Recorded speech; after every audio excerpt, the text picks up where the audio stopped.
बच्चा के वो दरवाजा खटखटा रहल बा। देखा के बा? हम मास्क लगेले बानी। ई मास्क भी निकाल दिया। चुप करा। कोई कुछ बोलिए मत।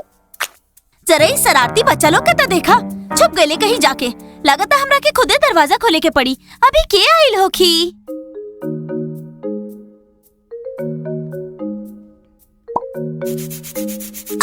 जरा ध्यान से, हमरा के लागत।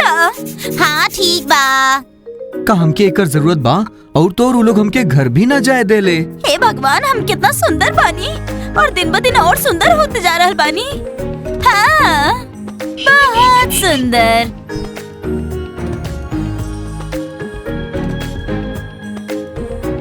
कौन सलाद खाए चाहत बाड़ू? बनाना के साथ एप्रिकॉट या फिर बनाना के साथ प्लम? दीमा में पूछे के कहा जे अच्छा लागत है बना दा। अरे ना, बनाना एप्रिकॉट करा। ठीक बा।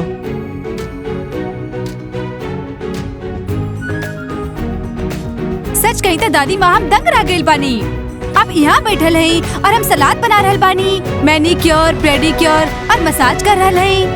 सच कही दादी माँ, आपके नाखून के हालत ऐसन बा कि केहू मैनिक्योर एकरा के ठीक ना कर सकेला। पानी और बबल्स के साथ हमार बेसिंग कहाँ बा? हमार पेडिक्योर कब होई? ओह, हे भगवान, ये दादी सठिया गइल। ये उम्र में मैनिक्योर और पेडिक्योर करवा रहल बाड़ी। का होई? अरे के दरवाजा खटखटा रहल बा?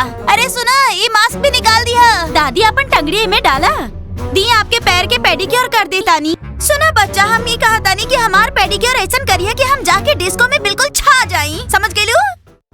नाश्ता तो सुन लू, ई बूढ़ा लोगन के डिस्को पार्टी में जा रहल हई। वहाँ जाके कहीं कमर में लचक ना आ जाए इनके। दादी अपन टंगड़ी दे में रख दी आप। बहुत हो गए। हम और केहू और दादी खातिर सलाद ना बनावे वाला बानी और हमके जरूरत का बा? जी माँ।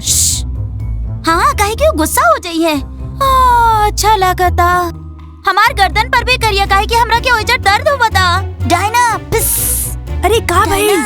मास्क लेके आवा, हमरा पास एगो आइडिया बा। कैसन प्लान? दादी से छुटकारा पावे के पहले मास्क तो चाहिए हमरा के। ठीक है।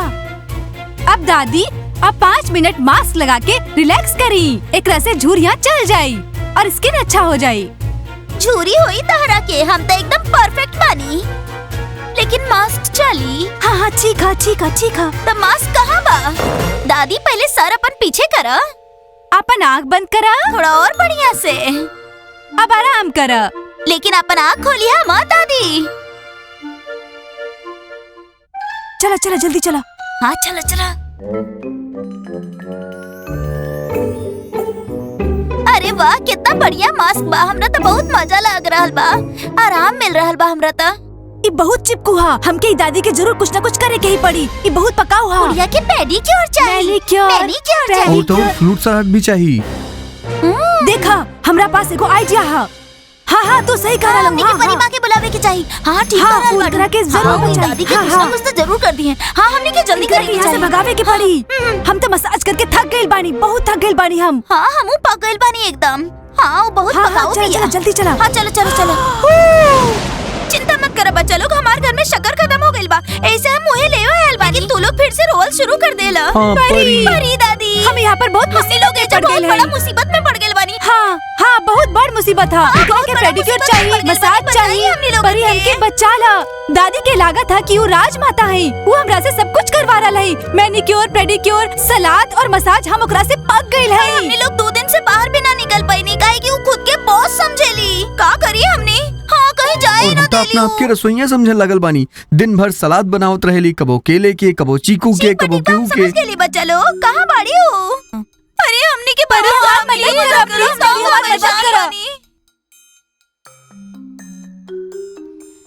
इतना बहुते अच्छा बा, बहुते अच्छा। सुना, मास्क हटावे के समय आ गइल बा। अब आगे का करे के बा? हमरा के फेस क्रीम लगावे के बा, जल्दी करा। का मुसीबत बुला लेले बड़ा तू लोग। हम तो उन्हीं के मदद कैसे करी? परी माँ ऐसे मत करी।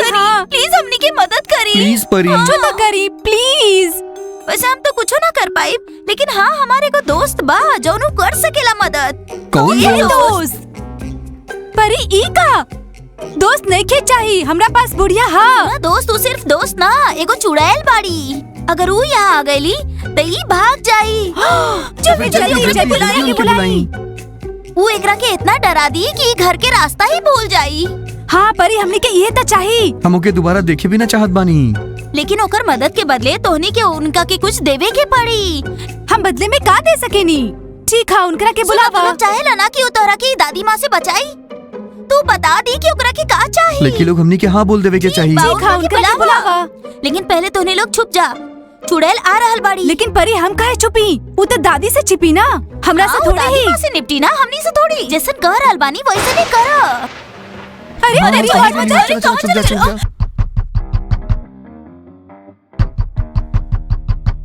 बच्चा लोग क्यों दरवाजा खटखटा रहल बा? देखा के बा?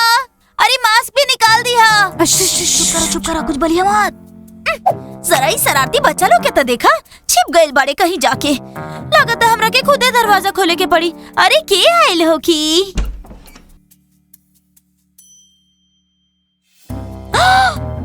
अरे तू लरिस्का? ओ तू यहाँ 12वीं दादी। ओ तू हमरा के कैसे ढूंढ लेला? चला चला अंदर आवा, चाय पिया। चला बैठ के बात कइल जाओ। आवा आवा आजा आजा। कैसे चला, खाना चला, ठीक चला, बना? चलो चला चला जल्दी करा। चला चला। तू दादी माँ के चीख सुन लू, लागत हो डर गई हा। हाँ वो चिल्लावत रहली। यहाँ बहुत समय हो गई रात भइल। कुछ ही देर। केकरा के साथ रहा था तू? बाड़े बहुत सारा छोटा छोटा बच्चा लोग। हाँ ऐसन बात है। वैसे हमार लाइफ में कोनो खास ना चल रहा है। का भइल? तू कहाँ रहेलू? जंगल में एगो फ्रिज के बॉक्स में रहा था। अरे ये लोग बात काहे कर रहल बड़े? और कैसन फ्रिज?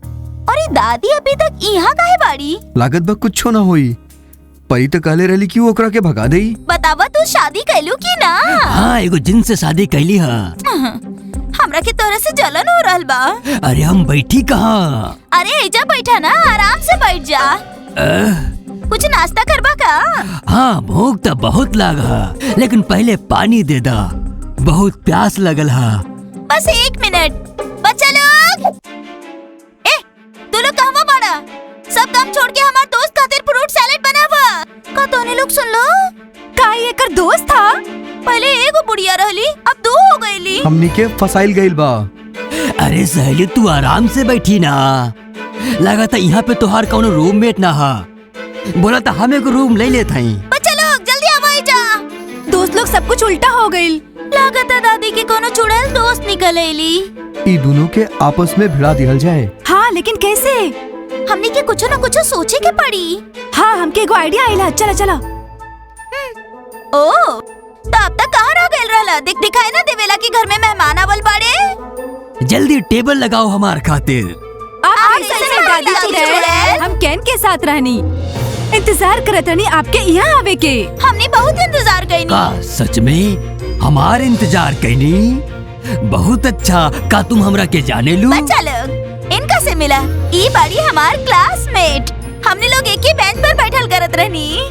हाँ और फिर ई हमरा के धोखा देली। हाँ जाना तानी। दादी हमनी के आपके बारे में बहुत कुछ बतैले तू बाड़ी। बहुत अच्छी बारू। का सच में तोहरा के हमार याद आवत रहे? तोहार बारे में हम भूलनी कब। वो हमके वो भी बतैलस कि वो बारबी कंपटीशन कौन तरह से जितलस। बच्चा लोग की का चल रहल बा? हम तो ऐसन कबो ना कहनी, का ना कहले रहनी। आप इहो बतैले रहनी कि लरिस्का की सुंदरता आप कैसे चुरैनी। हाँ जादू से। अच्छा तो तू रहलू, तू हमार सुंदरता चुरैलू की ना? लरिस्का ये लोग झूठ बोल रहल बाड़न, सच्ची। और हाँ वो सुंदर कैन के साथ अपन शादी के बारे में भी बतैलस और उनकर दोस्त लरिस्का के जिनके साथ शादी के बारे में। हाँ ये एकदम सच बोल रहल बड़ी। तू हमार दोस्त बनेलू, हम तोहरा बारे में ऐसा ना सोचे रहनी। लरिस्का विश्वास मत करिए। हम झूठ काहे बोलब? हमने वही रुका बात हम नहीं। तोहरा के अभी बतावत है अरे दादी कोनो गलत बारबी। फहमी बा। अरे हम सच कर रहल बानी। अरे ये लोग झूठ कर रहल बाड़े।